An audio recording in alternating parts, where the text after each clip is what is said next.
under my mama's eye. Told her that one day I'd be the sky's one love.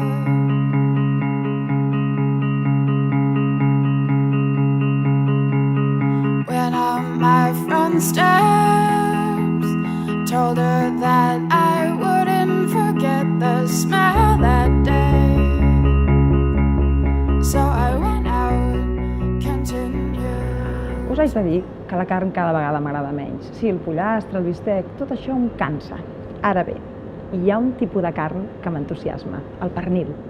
Un pernil com aquest, que no és qualsevol pernil, no us penseu, és pernil de gla. És a dir, pernil d'un porc que ha estat alimentat amb aglans. Per què m'agrada? Home, perquè té un gust, un sabor, una textura. M'agrada de qualsevol manera, per picar, amb entrepà, com sigui. Per mi és una gran temptació. Però és que a més de tentació, és un aliment molt nutritiu.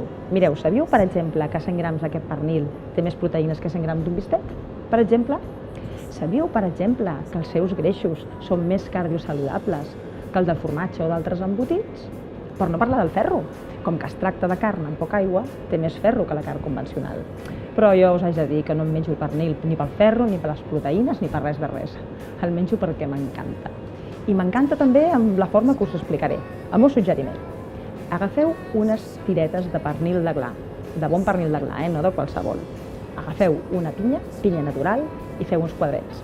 Amb aquestes tires envolteu la pinya. Amb un palet ho fixeu. Doncs bé, uns quants palets d'aquests de pinya i pernil és un aperitiu saludable, saborós i una tentació.